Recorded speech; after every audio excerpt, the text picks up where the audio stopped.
Okay, well, hello everyone. Welcome to the Moss Landing Marine Lab seminar series online, and today a trial run with some of us testing out hybrid in person.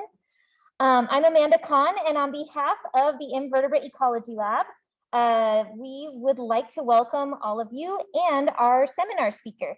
So how this hybrid seminar will work, all audience participants will be muted throughout the seminar. Please do not attempt to turn on your video or share your screen during the talk. There will be an opportunity for the audience to ask questions live at the end of the talk, just like a normal seminar. Once the speaker has finished her talk, you can use Zoom's raise hand feature to notify the meeting host that you'd like to ask a question. And the raise hand feature is located under the reactions tab at the bottom of your Zoom window.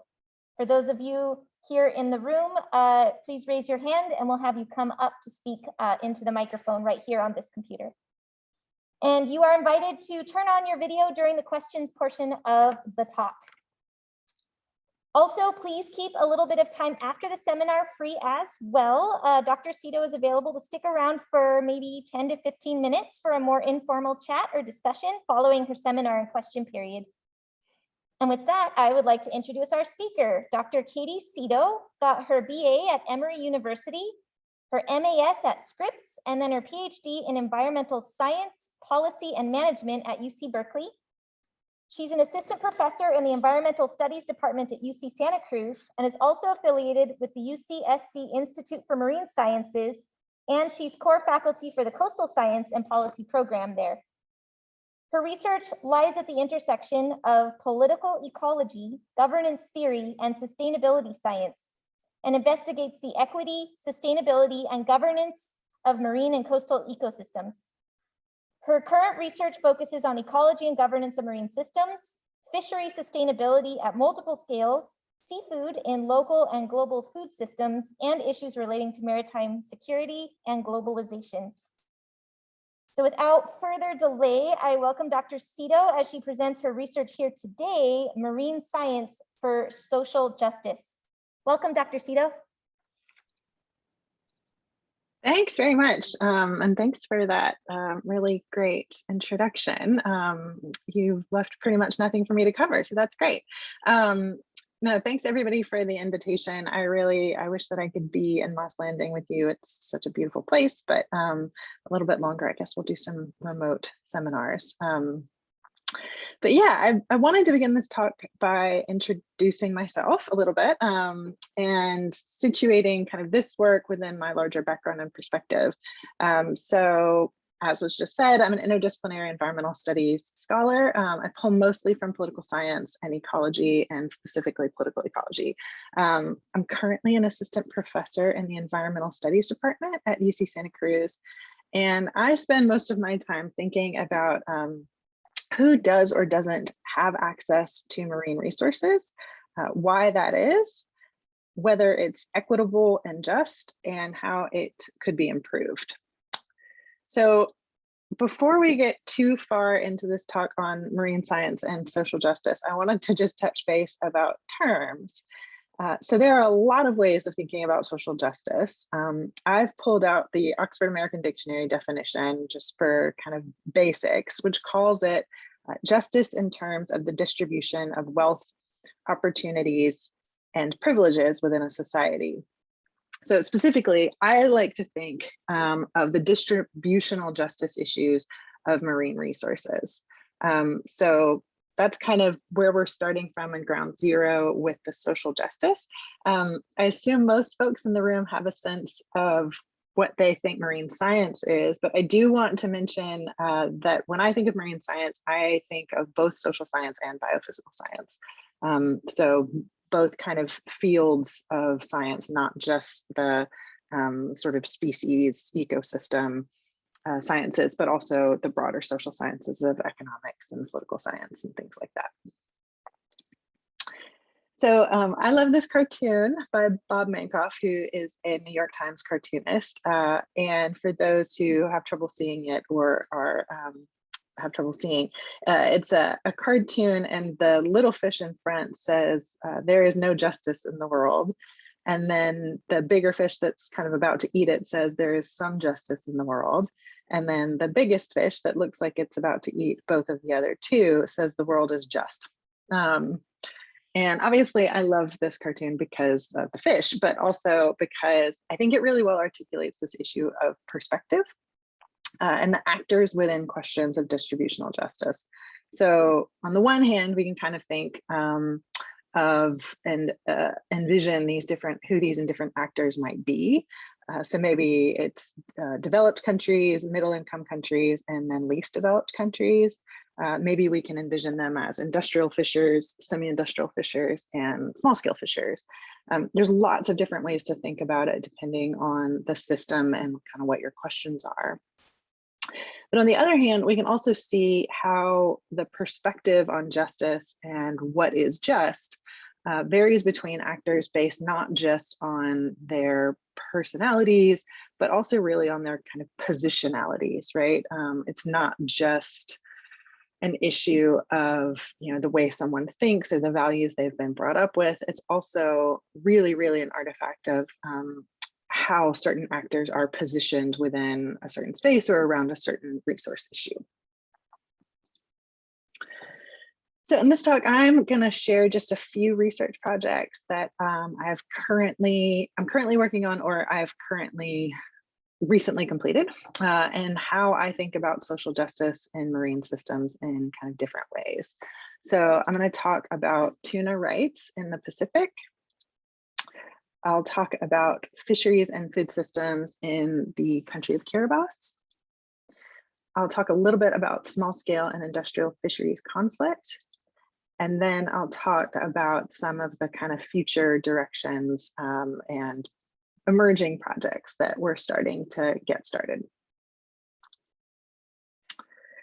So with tuna rights in the Pacific, when we think of tuna, I think most people generally think of long rows of canned tuna, that it's really cheap, that we grew up eating in sandwiches or casseroles or tetrazzini or something like that.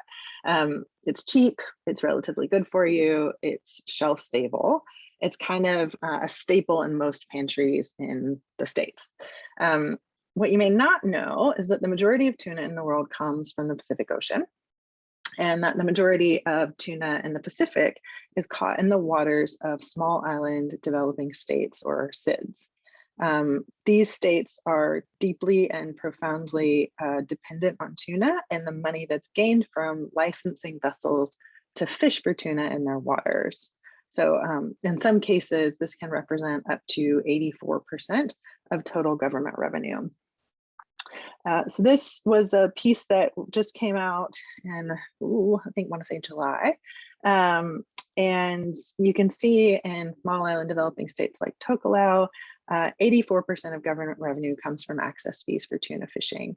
And this is, this isn't 84% of natural resource revenue or 84% of fisheries revenue.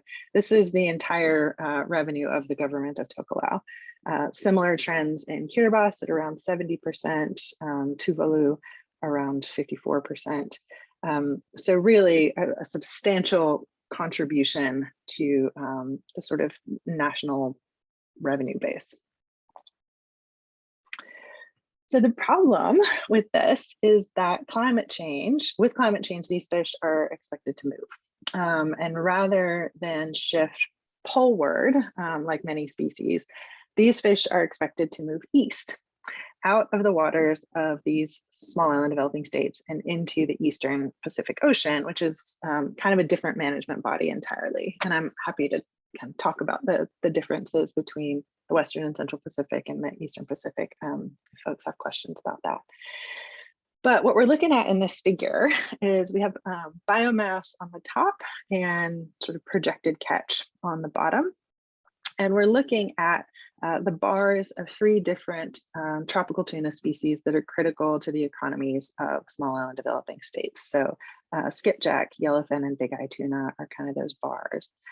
And what we can see is that in these 2 different projections of climate change, RCP 8.5 being the sort of more extreme projections of climate change versus RCP 4.5, what we can see is the fact that in those projections, we have a decline of biomass in the waters of these Pacific SIDS and an increase of biomass and catch in the waters of the Eastern Pacific Ocean. So what this kind of means is that these shifts are going to result in really large, and in the case of RCP 8.5, potentially massive losses to these small island developing states' government revenue, which would have similar consequences for kind of their social services, right? They rely on that revenue for health, infrastructure, other kinds of services for their citizens. And this work pointed to not only these projections of climate change, but also to the environmental justice issues that are kind of baked in. So the fact that small island developing states are largely not responsible for anthropogenic climate change, but they really will bear the brunt of its effects. So I don't know if folks in this group work at all on SIDS and climate change, but the kind of narrative that generally people hear is the issue of climate change and sea level rise and the effects that that is going to have on small island developing states. There's been a lot less emphasis on these sort of more indirect, but potentially much more immediate and potentially more damaging effects of climate change to things like the base of their kind of national income. So also within this work, we pointed to ways that this could be addressed through the reduction of greenhouse gas emissions, but also specifically through legal and policy arguments and mechanisms within both the tuna regimes, so things like regional fisheries management organizations, and the climate regimes, right? So this work was highlighted quite a bit at COP26 and included in a portfolio of articles to inform negotiations. And it looks like it's going to be a big part of the sort of Pacific platform and the agenda within COP26. So that's exciting. Okay, so I'll keep moving through, but I'm excited to hear people's thoughts and questions in the end. I know this is a weird format to get questions throughout, but I'm excited to hear your thoughts. But I also wanted to highlight some work that we're doing on the fisheries and food systems in the country of Kiribati. So I mentioned Kiribati on a previous slide, but Kiribati is a small island developing state, really kind of in the middle of the Pacific Ocean. And it's truly an ocean nation.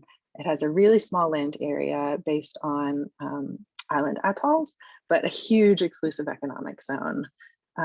It has a major reliance on fish for domestic nutrition. So you can see in this table on the far right that in Kiribati, the average fish consumption per person per year is 115 kilograms. So that's an enormous number. It compares to about 7 kilograms per person per year in the United States and about 15 as the global average. So it's a huge amount of fish consumption in Kiribati and a big reliance on that resource for nutrition. But Kiribati is also undergoing what's called the nutritional transition, which is a public health term whereby countries kind of as their economies grow also begin to reflect developing world trends of obesity and metabolic disease.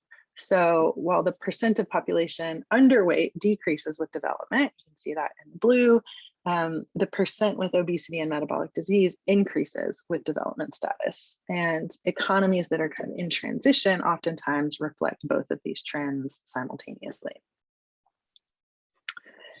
So we wanted to understand this transition and how governance, marine resource governance and food system governance could potentially kind of interrupt this transition or this nutritional trap. So this is a conceptual diagram. It's a little bit busy, so I'll try and walk you through it. But what we kind of conceptualized is a very simplified conceptual framework. is, you have this system on the left, which is your natural system. You can have really healthy reefs or really degraded reefs. You also have your kind of economic system, which could be very based on sort of traditional foods, traditional trade, or a very cash-based economy, which is much more westernized. And governance, kind of in the yellow, acts to mediate and moderate the effects of those two things on health outcomes, right? So that's in this kind of pink magenta color. And we conceptualized 4 different sort of health outcomes. A traditional diet, which is high in fish, low in Western processed foods. A mixed diet, which is high in fish and high in Western processed foods. An undernourishing diet, which is low in fish and low in Western foods, and an overnourishing diet, which is low in fish and high in Western processed foods. So we've recently published this paper as a theoretical framework and supported it with some sort of generalized observations in this figure. So what we're looking at here, I don't know if you can see my cursor, but we're looking at is on the x-axis, we have reef catch per capita, kind of as a proxy for environmental status. We have import dependency ratio on the y-axis, which is kind of a proxy for market integration. And then as a response, we have cardiovascular disease. So thinking of that as a proxy for health outcomes. And so when we look at this, what we would expect is in this bottom left quadrant, we would have the undernourishing diet. The 2 panels on the right, or the 2 quadrants on the right, would be the transitional countries, transitional phases of the traditional diet and the mixed diet. And on the top left, we have the overnourishing diet. So that kind of moves counterclockwise from the bottom left. And we can kind of initially begin to see this trend, right? So what we would expect is cardiovascular disease to be really low in the undernourishing diet, outcome, and then sort of have this mixed cardiovascular disease rates in the two transitional diets, and the overnourishing diet to have higher rates of cardiovascular disease. And on a generally aggregated sense, that is kind of what we can start to perceive. So this work is just finished data collection. We're in preliminary stages of the data analysis, but I do want to point out the team and the incredible effort that's going into it. So we've been working with the government of Kiribati and folks at the Secretariat of the Pacific and others to try to answer these questions at the national scale. So we've combined really extensive ecological surveys from reef, benthic, lagoon, substrate, soft sediment surveys, in situ data collection on heavy metals and toxins, ciguatera. We've combined that with a nationally representative survey of household income and expenditures, village governance indicators, and market surveys. And we've also been able to collect biometric and blood draw data on a nationally representative sample of Kiribati folks to understand diabetes, cholesterol, and other metabolic diseases. So I just want to highlight that work as kind of something we're doing right now. I'm really excited about it. But yeah, nothing to report quite yet. Okay, so the last one I kind of wanted to highlight are the industrial and small scale fisheries conflicts. So specifically conflicts between small scale fishers and industrial fishers. So as most of you know, probably global industrial fisheries take about more than 73 million tons of fish annually. And trade in fish products for human consumption has increased about 5-fold since 1976. So these vessels in the industrial sector are generally made of metal. They have inboard motors, freezers, hydraulic technologies, and they primarily fish for high value species for export markets in the developed world. In contrast, the small scale fisheries that dominate much of the developing world are comprised of dugout or planked canoes a lot of times. They operate by paddle or sail or small outboard motor, and they primarily fish for subsistence or local or regional markets. But these two fleets, which often represent really different objectives, economic and nutritional beneficiaries, worldviews, they oftentimes operate in many of the same areas and can target a lot of the same stocks. So this can have really substantial implications for resource distribution and equity. So all over the world, in places characterized by industrial fishing expansion, this overlap between the two fleets has led to a growing number of incidents between small scale and industrial fishers. So the incidents oftentimes describe conflictual interactions at sea. They've been implicated in piracy, as you can see, and lots of human rights abuses. So while there is evidence that they're growing in prevalence, there's also evidence that they're getting more severe, they can involve destruction of artisanal boats, assault, abandonment at sea, and in some cases, murder. So this is, this picture on the right is a picture of a small scale fisherman in Sierra Leone who had his net torn by an industrial boat. He went to board the boat to request compensation. He was hit over the head with a pipe and thrown overboard. And this picture on the left is from some fishermen in Ghana, showing the evidence of a net that was torn by an industrial boat. So while there's quite a bit of journalistic and gray literature, NGO and nonprofit literature on these issues, research is really, really scant. And without understanding the dynamics of these, it's really pretty impossible to address them. So a lot of these fisheries conflict and competition issues reach their apex in West Africa, where kind of some of the communities with the highest reliance on fish for food and income converge with some of the highest rates of industrial illegal fishing in the world. So because of the discovery of a pretty incredible data set, the work that I'll be talking about today is grounded in Ghana, which has some of the oldest and most kind of historically and culturally important fisheries in sub-Saharan Africa. It employs between 600,000 and 2 million people. It's a substantial part of GDP and a big part of the diet in Ghana.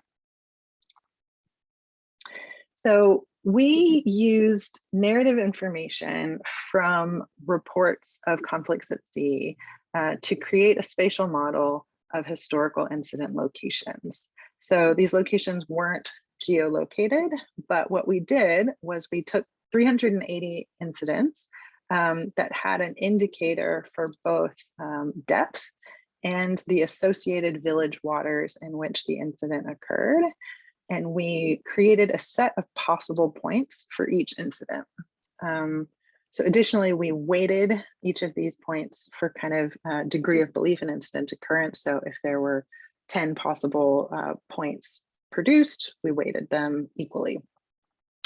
And pulling all of these together, we conducted a hotspot analysis to kind of understand where incidents likely aggregated in space. So this is the map that was produced. So we basically found out that they aggregate in two areas. The most important is that they aggregate around ports. So that's the black triangles on the map. And they also tend to aggregate on the shallower continental shelf. So half of all of the locations were within 20 kilometers of ports, and all of them were sort of within depth associated with the continental shelf. But we also wanted to understand how these hotspots related to the spatial governance regulations employed in Ghana. So to do this, we added two other layers. in Ghana, the Inshore Exclusion Zone, which is the zone that is restricted for small scale fishers and industrial fishers are not allowed to fish, is defined as the 30-meter isobath or 6 nautical miles from shore, whichever is farthest. That said, because that's kind of a hard metric to use when you're out on the water, a lot of times people use the 30-meter depth contour as a proxy. So we included 2 more layers. One is the 30-meter depth contour, and the other is a layer that we created out of both the depth and distance indicators to kind of represent what the Inshore Exclusion Zone, how it's really kind of written in the Ghanaian Fisheries Act. And pulling all these together, we basically were able to see that pretty much all of these incidents were focused within areas that were meant to exclude industrial vessels. So, you know, there's a lot, there are differing views on or different theories on what drives these incidents. Some say it's the depletion of kind of inshore fish stocks, and so small scale fishermen are moving further out to sea. Some say it's the incursion of industrial vessels further in. And so with this study, what we were really trying to show is, you know, where are these incidents? What do we think is really driving them? So what this tells us is that it really is driven much more by industrial fisher encroachment into this exclusive zone for small scale fishers, that encroachment kind of is the primary driver of at least the recorded conflicts that we've seen. And interestingly, that spatial governance approaches, as currently written, really need to be, they need to be clear and legible for fishers on the water. So we can see here that there's a lot more incident locations that are included within the actual inshore exclusion zone rather than the 30-meter isobath that people generally use. So that work's coming out soon, and I'm happy to get thoughts and questions about this one. Yeah, so hopefully some of these studies have highlighted some of the issues of social justice in marine systems, whether it's tuna rights and climate justice, or fisheries-based food systems and kind of globalized markets, or industrial vessel incursion into small-scale fishing grounds. But I also want to highlight a couple other projects in the last few minutes, and these are just getting off the ground, so input is welcome. Okay, so on the left, we've started a small project. On the far left is a collaborator of mine, Professor Juan Pedroza in the UC Santa Cruz Sociology Department. And we've been working with an undergraduate student, Joseph Lee, who's on the right. Love that picture of Joseph. It's his one on the Building Belonging website. And we've gotten a couple small grants from the Institute for Social Transformation at UC Santa Cruz to start exploring questions of access and equity in coastal California. So the way I am thinking about this is, we are thinking about this is that we have kind of coastal goods, which are things like access to recreational space and access to the beach. And then we also have coastal bads, right? So that might be exposure to coastal zone hazards or things like that. And so what we're doing is we're using different data sets to kind of understand how those goods and bads, those kind of benefits and risks distribute themselves differently amongst different communities in California. So what does this look like based on age or gender, or whether or not you are a person of color or a renter, and really trying to get a handle on some of the interesting questions that are moving and shifting on the coast of California right now. The second one that I wanted to highlight is some work that I'm doing with Global Fishing Watch and the Japanese fisheries research and education agency and some collaborators at the University of Wollongong in Australia to understand the kind of interconnected nature of unregulated high seas fisheries. So specifically squid and light luring fisheries. So boats that move over large swaths of the ocean between regulated and unregulated spaces, fishing for squid and largely sort of internationally unregulated stocks. So that work is also coming out, and I'm happy to take questions or talk about any of that stuff. But yeah, I've talked a little bit fast, but I was hoping to have kind of a shorter talk and have more of a discussion. So yeah, happy to take questions or clarify anything that might be unclear.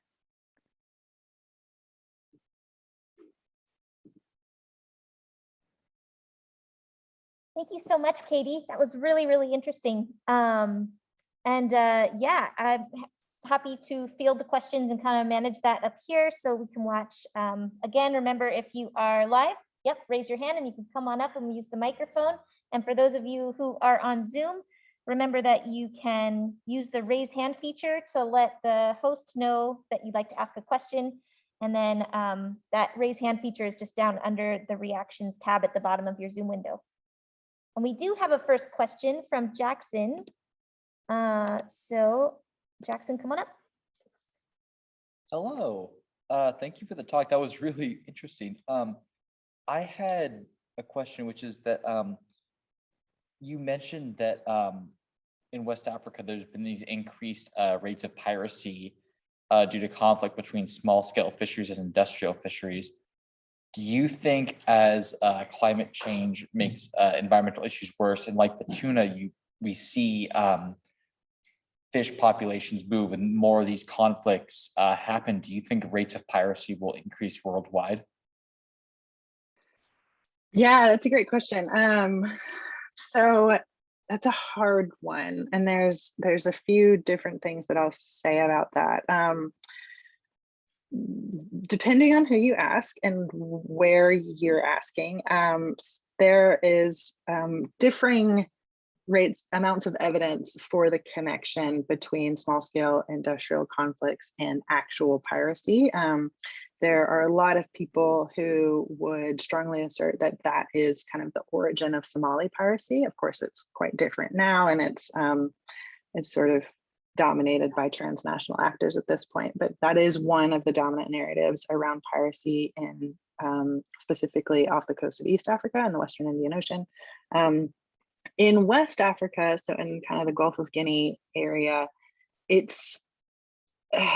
kind of is a little stickier. It's not really, if you use a strict definition of piracy, it's like maybe, but it's just mostly, you know, if you use a strict definition of piracy as sort of the unwanted boarding of another person's vessel, sure, that happens all the time. But in senses of kind of transnational piracy, it's very different. So that's kind of point number one that I would say. As for the question of is it going to get worse with climate change? What would I say? I would say two things. One of the things that I work closely on is disaggregating things that are kind of environmental determinism in that sense, right? Which is like, if we think of climate change going up, are we going to have conflicts go up?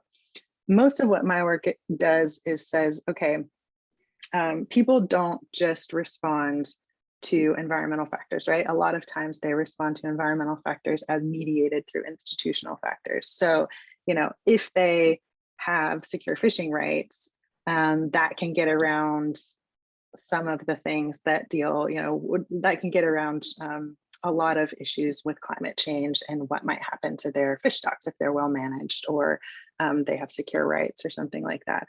So I try to unpack some of that kind of really base kind of XY two-factor thing that we think about. That said, there's two studies that people are asking these questions. They mostly are asking them about more larger interstate fisheries conflicts. So there's two studies, one by Milan Pinsky and one by Jessica Švejkas, that do ask these questions. They sort of say, okay, what are the drivers of fisheries conflicts, and what do we think is going to happen in future scenarios of climate change? And they're good studies, and I think they're interesting. But they're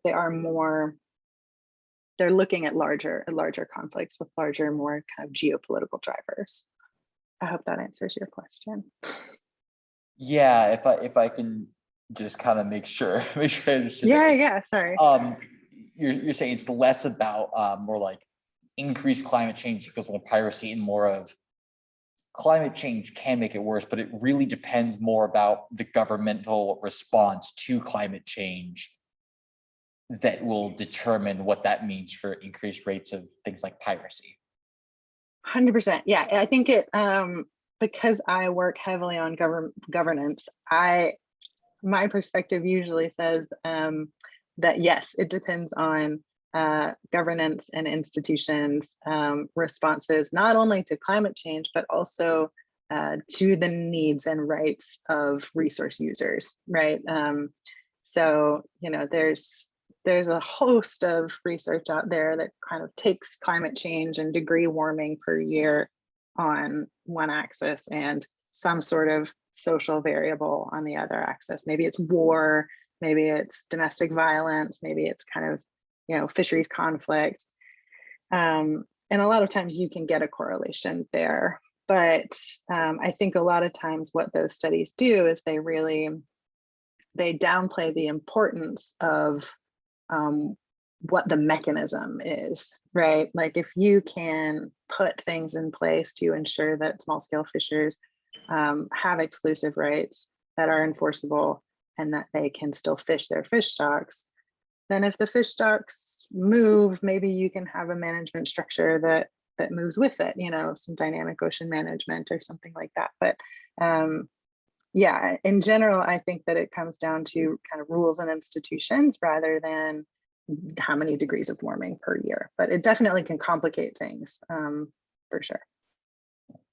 Thank you. Yeah. Never a simple answer. Thank you so much. That was really interesting. Thank you.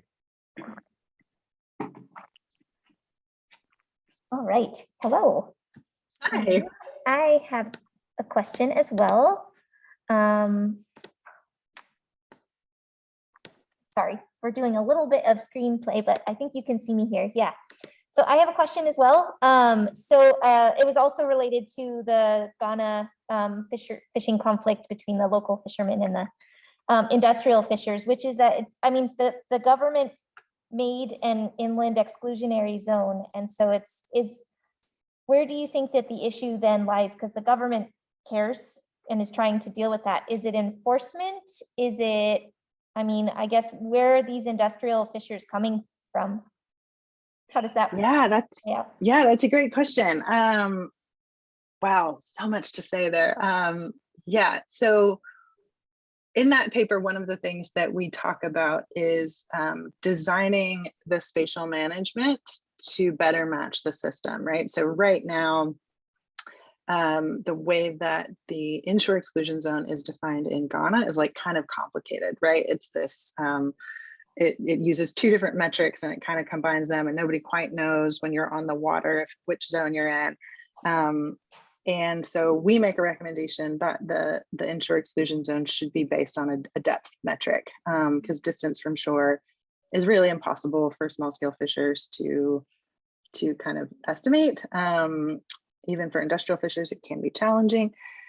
So we suggest a depth metric. It's an interesting recommendation because there's a lot of inshore exclusion zones in the world. A lot of countries choose to manage fleet overlap in that way, just by kind of trying to separate them.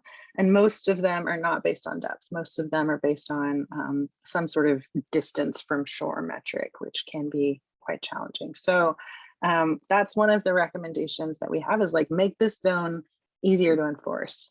because right now it's really hard. Another recommendation we have is in Ghana and in a lot of other countries, there are big exceptions to this rule, right? So in Ghana, you can navigate in the inshore exclusion zone, but you can't fish. And so a lot of the time when people are brought to mediation, they just say, oh no, I was just navigating. Or, you know, so we also make a recommendation about, you know, navigation is just as problematic for these conflicts as fishing.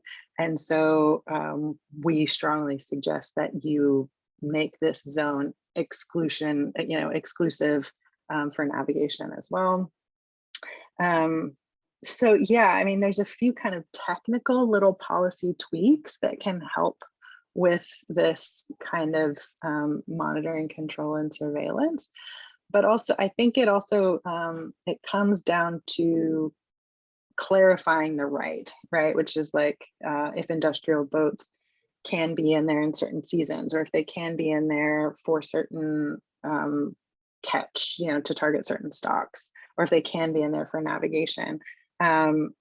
It confuses the exclusive right for small scale fishers. And so they respond to that by being, you know, trying to exert that exclusive right, and it can benefit from some clarity. Yeah, I don't know if that answers your question. Yeah, that's interesting. We have another question from Mike. Come on up. And after that, we're going to kind of open it up a little bit more freely so that you guys will be able to unmute yourselves after this and we can have a more discussion. Yeah. Hey, Katy, it's Mike Graham. That was a great talk. And the whole time you were speaking, I kept trying to make it selfishly relevant to my world of aquaculture. And I kept thinking there's got to be analogies between small scale and industrial conflicts between, you know, the new rise in aquaculture globally. I know it happens on west coast of Africa, but also in Southeast Asia and Australasia. Has that crept into your world, these issues of exclusivity and farming rights that might be showing up at the small scale versus the industrial scale that we know that's going on? You know, specifically, I could definitely see it happening in seaweed, because I know, for example, seaweed is a real big issue in Africa right now, as small scale groups are really trying to load that up as a mechanism for subsistence. Yeah, that's a great question too. Man, you guys are asking questions that I feel like I want to like sit down at a table and spend an hour on. So I have not worked personally on aquaculture issues, with the exception of thinking about aquaculture within food systems and whether or not. So I was, some collaborators and I wrote a paper about, you know, does aquaculture contribute to nutritional outcomes for those who need it most? And as you all probably know, the answer is currently no, it doesn't. It's for, you know, rich export market. So that's one way that I have actually kind of worked in the aquaculture space.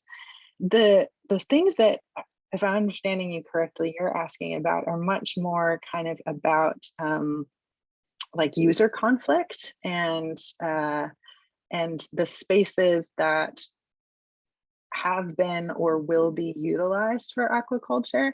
And I think it's a super interesting question. So I do have some colleagues that are looking at aquaculture within kind of the blue economy narratives. So what sometimes happens is aquaculture ventures can go into spaces where they think there's no marine resource use, or there's sort of no one who owns the land or no one who's using those resources, and you know, take that area and start using it for a profit-making venture. And oftentimes the uses of that space were just not visible to them. Maybe it was, you know, in Canada, a lot of times there are areas that were used for indigenous subsistence, but now they're kind of excluded from those areas because of the entrance of an aquaculture venture. And then the other place that I would say that I've kind of thought of that, but it casts the aquaculture enterprises in the opposite position, which is in places where, like Rhode Island, and I think, I can't remember if it's Maryland or Virginia, where aquaculture enterprises that have been there for a long time are coming up against wealthy coastal landowners that are uninterested in the viewscapes provided by shellfish aquaculture. And so, yeah, the small scale, large scale thing, I haven't really spent much time thinking about. I'd love to chat about it, but yeah, there's definitely like a lot of social justice questions around aquaculture in many different directions. Yeah, and so I was just going to add a tiny bit to that, because I think you brought my brain to another spot here as well. You know, for example, based on what I know in Chile with shellfish, there's the industrial groups that come in to develop farms in the same areas that small scale groups would do. And when an industrial group comes in for either shellfish or seaweed or even fish, it really is a global export market that is really driven by the high market value areas. Some countries like Chile can also have small scale groups, for example, in seaweed and shellfish, that feed into that global export. But those small scale groups are also the only opportunity for local subsistence. So there's groups in Chile that are battling for a farm site to make mussels or oysters that would go to the local market, or do they choose to feed into seaweed that would go into the global carrageenan market and be much more industrial? So there are choices being made at the local scale, depending on what country you're in, and the way regulations and the values are based as to who gets to do what and where they do it. So I think this is becoming more and more important now. Previously, aquaculture really was driven by this industrial, force that farmed in one area and then moved it all to a central processing and distributed it globally. Now the opportunity to have these local subsistence groups that really impact local economies, I think there's going to be a conflict there. So I just think it'd be really fun to talk to you more. I agree, and I'm going to stop talking at this point, to talk about the parallels that we might be able to learn from the fishing analogies that might be able to be proactively applied at the aquaculture level. So it was a great talk, and you kind of got me thinking about a whole bunch of stuff. Well, good. Yeah, no, that's exciting. I mean, I agree. And the only other thing that I would add to that is that, there are choices to be made and there are different values. There's also structurally, when you think about, how many large grants or development aid agencies are interested in paying for a large aquaculture project for export versus who are interested in funding, micro credit schemes for people to have tilapia ponds in their backyard for home consumption. I think it's a good question, and kind of how that shapes those choices and values. We actually do have a couple more questions here in the seminar room. So next up is Jacob. Hello, thank you for coming. This actually kind of relates to Mike's question. Looking back at the first and second, connecting those first and second stories, is there any relationship between the import dependency that you talked about for the food system and the proportion of revenue that come from the industrial fishing access? So like the countries that give more access for fishing to come in, do they also have maybe a more import dependency for the food system in overall? Yeah, I mean, that's a good question. Let me think about that. So I think the story that's emerging there is kind of the decoupling of a local food system and the sort of benefits and woes that come with a more globalized food system, right? So in a way, I think the answer is like kind of yes, like it's a more market integrated, more globalized place now. And so you get both of those things, right? You get now you have more export because you're more integrated into foreign markets, but you also have more import of non-Western or Western foods and things like that. But kind of zooming in a little bit on the case of Kiribati itself,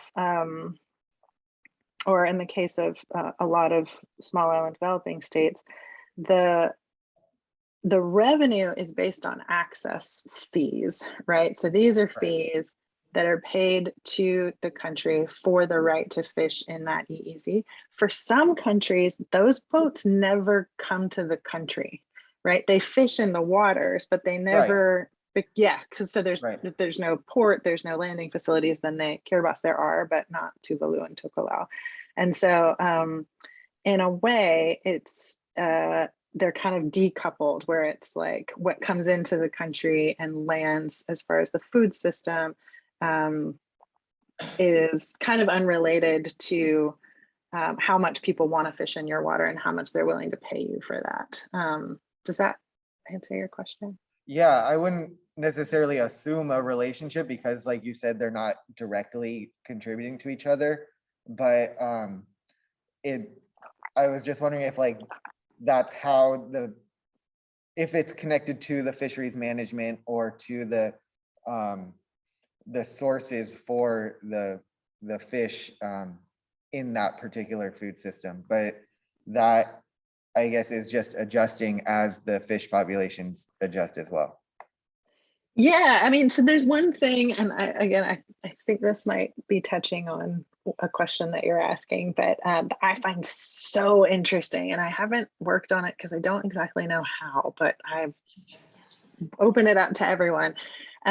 Is there's a lot of countries, Kiribati is one, Ghana is one, there are a number of countries that have a specific landing requirement, oftentimes for bycatch, right? So they require boats that fish in their waters to land a certain percentage of that fish on local shores for local food security.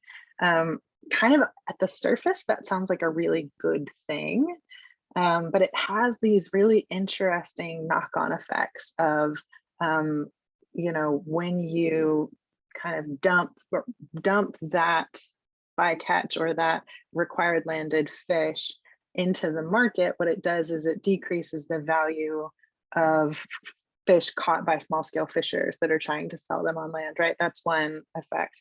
Another one is kind of nutritionally, right? So you all of a sudden have this like huge subsidy of fish that's being landed in the area that that now is a source of food. So there's, yeah, just kind of thinking about this integration of the local food system with the industrial fishing rights. There's a lot of kind of really sticky connections between them. Yeah, thank you. I really appreciate just bringing the social science research into the ecological research and making that part of the biological system. So I really appreciate your talk for that. Thank you. Yeah.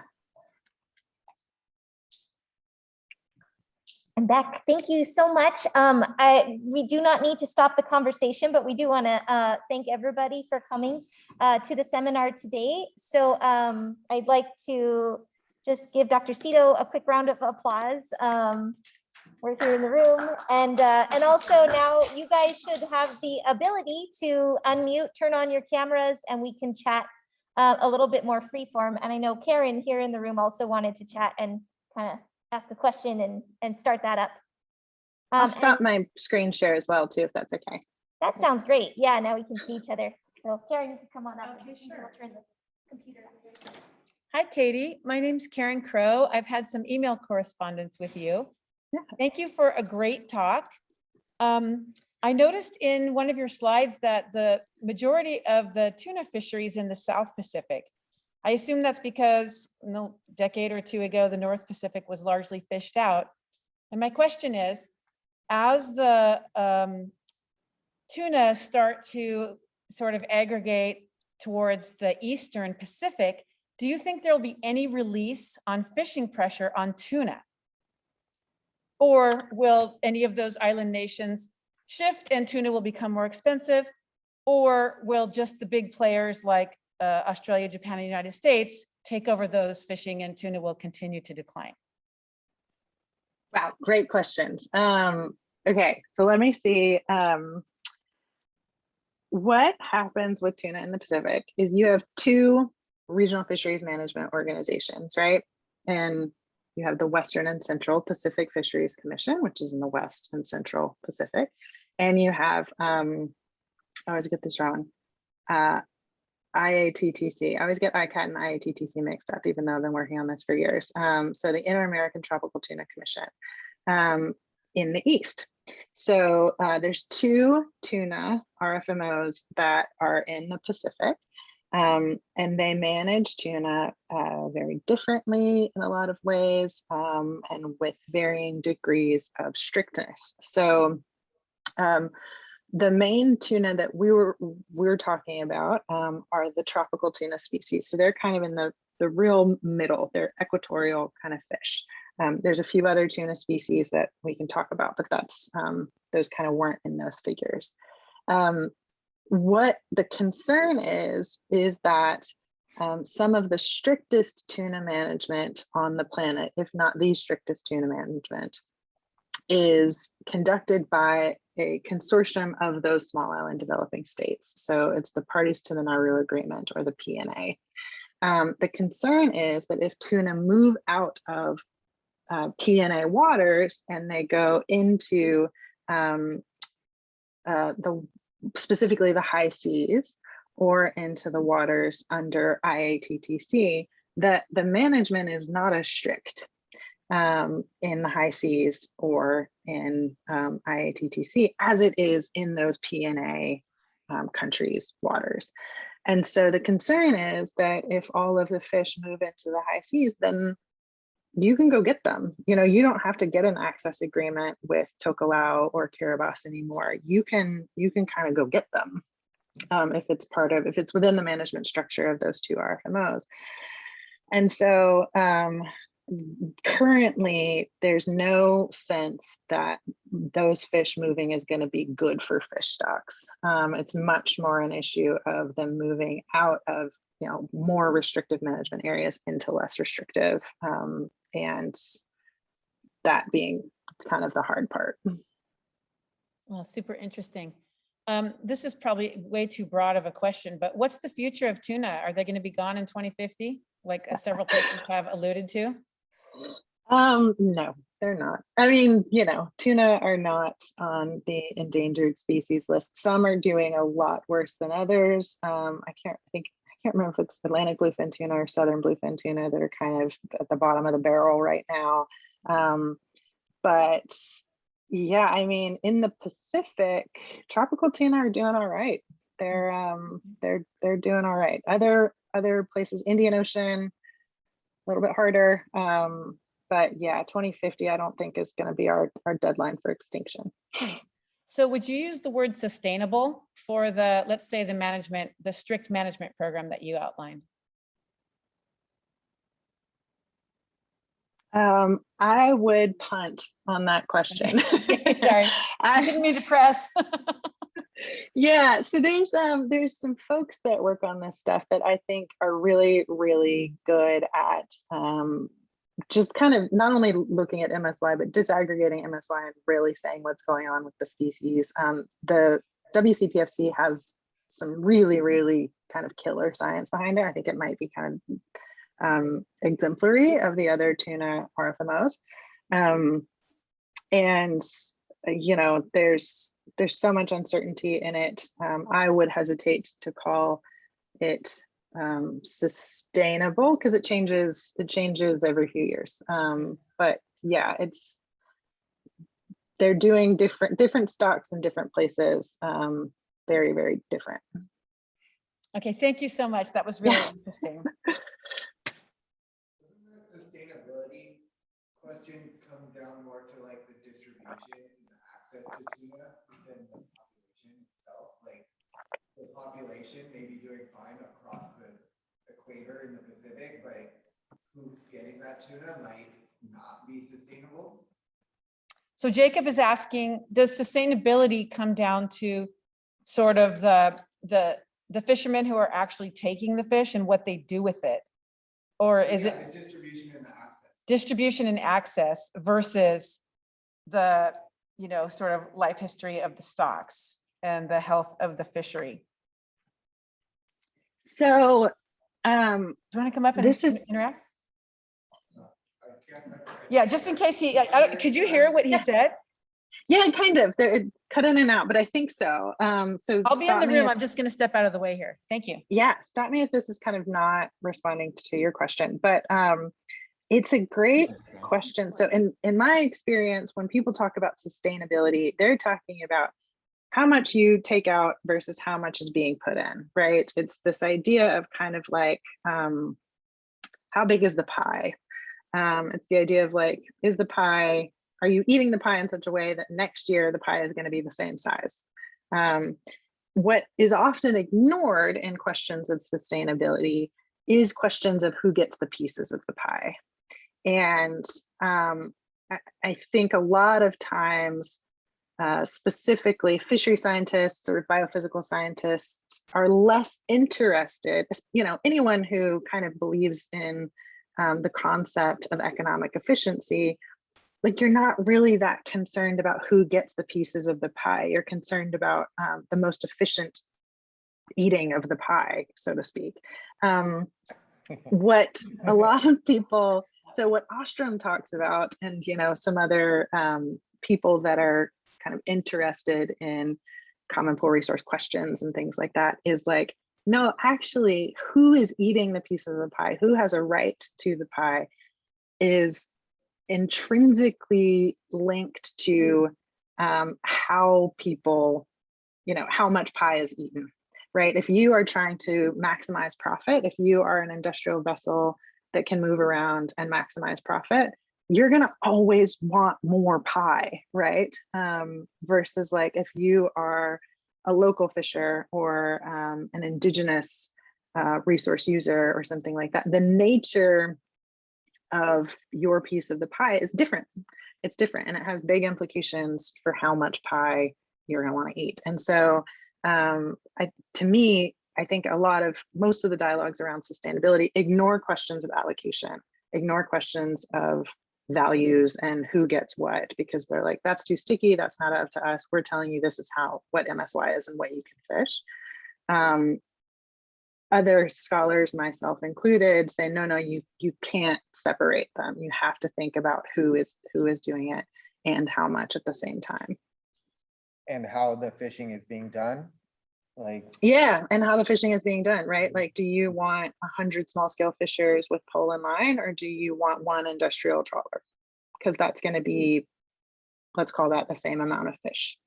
Yeah, right. And the pie, and based on how it's broken down and how the fish is taken, the pie doesn't necessarily cost the same. Yeah. So no matter how it's split up. So if you're thinking about economics, right, like you would want the least amount of effort for the highest amount of value, which is oftentimes going to lead you to something like a trawler or a purse seiner. If you are less interested in maximizing profit, more interested in maximizing, let's call it local nutritional input or people employed or something like that, you're going to look at a very different fishery that's not going to maximize profit and for the bottom dollar. It's just kind of depends on what you're interested in. Yeah, totally. Now I'm up here. That's interesting. Cool. Amanda has I don't actually have a response to that, but just that was really, really thought provoking. I really like that. I did want to ask a kind of a curiosity question from your data from Kiribati and the island nations that were shifting their diets into overnourished and the malnourished categories, or undernourished, I'm sorry. Are there cases where I think I saw cases where the cardiovascular disease didn't quite fit the pattern of what the other dots looked like in their sections, and what are those outliers caused by? Are there certain behaviors or certain changes or certain differences in those communities that make them less susceptible to that mixed diet? Yeah, totally. I mean, and so the problem with that figure specifically is just how aggregated it is, right? Like we wanted to show something which is like, you know, how would we expect this conceptual framework to flesh itself out? But it is incredibly zoomed out. It's at the national level, right? It says, you know, these are even using kind of the proxies that we use of market integration are in themselves problematic. So to get to your question, I think what we're looking at in Kiribati, so that those conceptual frames are kind of hypothesis building. What we're looking at in Kiribati is like, what are the things that lead to different health outcomes within a country, right? Like, is it rural, urban? Is it the fact that you've instituted certain management approaches that allow you to kind of preserve these local food systems or ensure that you have access to local food? It's kind of the running question, but we're doing it at the subnational level. So, you know, is it the remote islands that are able to kind of have these traditional food systems, or, you know, is it something else? And so I don't know the answer to that question yet, but it is kind of one of the driving questions of the research, and hopefully we'll get some hints. Ooh, interesting. Yeah, stay tuned. That's really neat. Well, does anybody else have anything they want to chat about or say, or oh, it's actually, yeah, it looks like it's about 5:10. So we are, it's like people are wrapping up here, and this is about the time you could stay too. So thank you so much for sticking around. Yeah. We learned so much. Thanks for having me. It'd be great. Thanks for having me. Yeah,